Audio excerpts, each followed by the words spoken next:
So why are you procrastinating in getting? I've got half of my stuff out.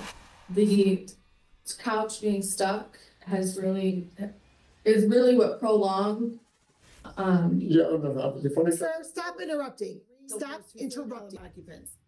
And Mr. Right away, you can feel the tension in this courtroom. What starts as a simple eviction hearing suddenly becomes more complicated when the judge realizes there may be multiple people living in the property that weren't originally disclosed. And in eviction cases, that matters a lot. Because the court isn't just deciding who lives there, it's deciding who legally has the right to stay and who has to leave. The moment the mother's name comes up, the judge immediately pauses the hearing.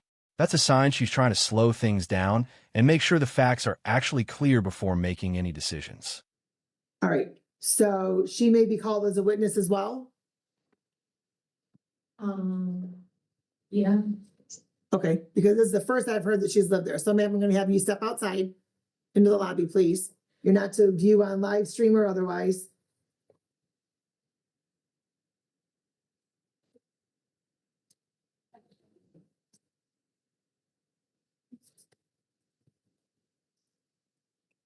And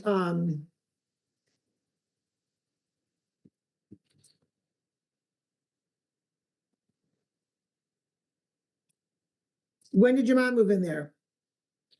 Now this part changes the emotional tone of the case completely.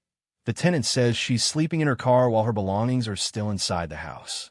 And on top of that, she's accusing someone of breaking into the property and damaging it. Oh, now, this isn't just about unpaid rent or moving out anymore. It's starting to sound like a messy relationship breakdown mixed with a landlord dispute. And those situations are usually the hardest for courts to untangle. I don't have the number on me. I left it in the car, but it's why not, please. Okay.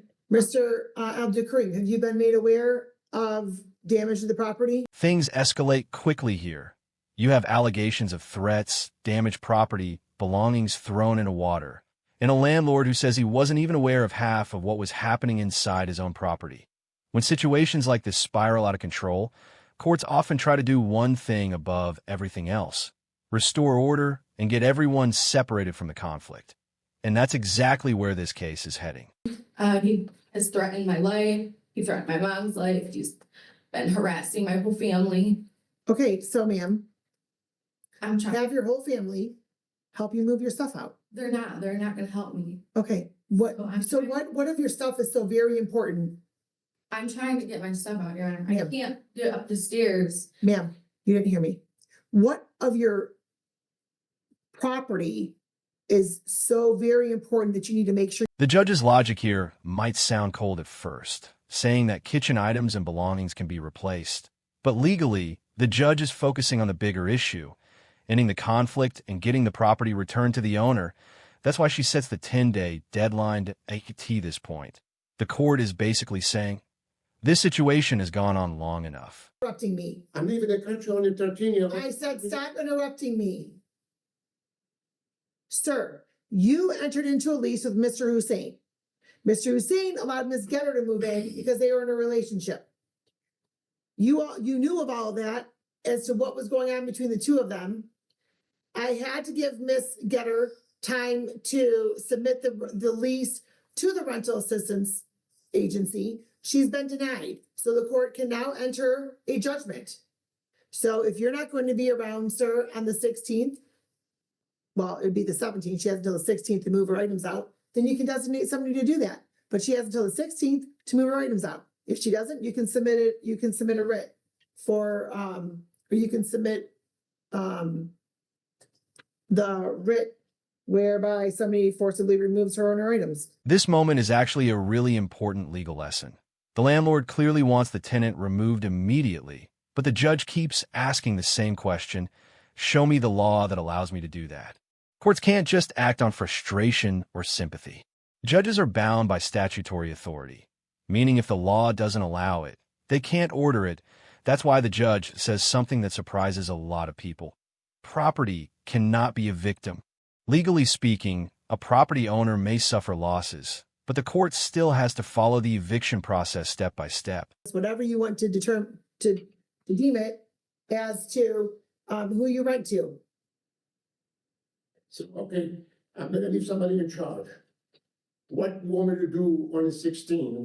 Go knock on the door and see if he's there and come back and Sir, I can't tell you what to do.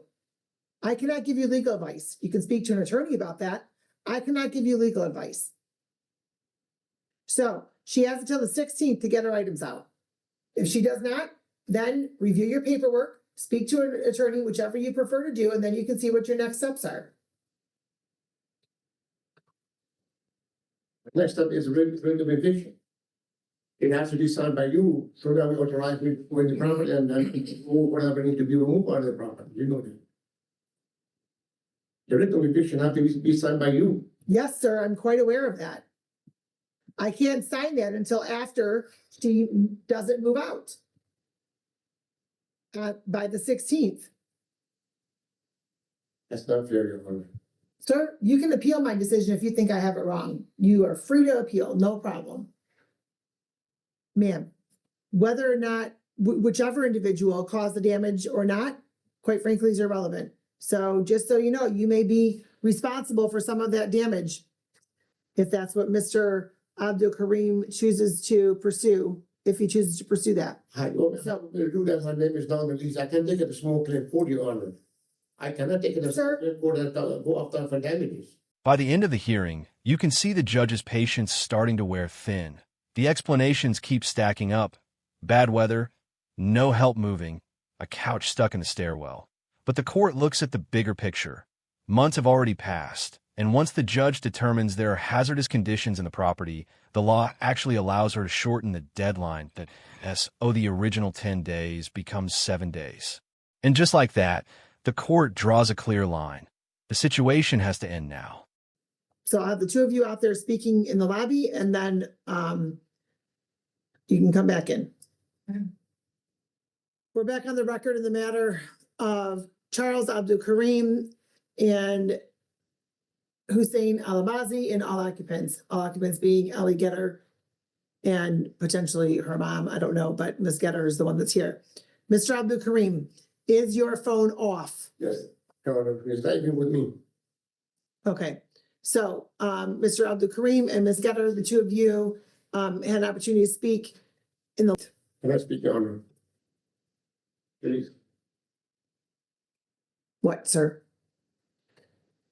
Isn't you supposed to do the judgment today while we're here? So that way, if she's not out in 7 days, I can come and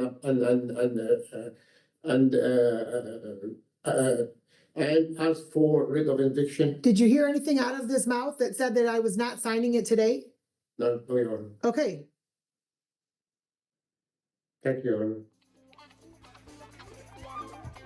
Well, very tough. If you're involved in a dispute with another party such as this and you just can't seem to work it out, don't resort to taking the law into your own hands. You take it.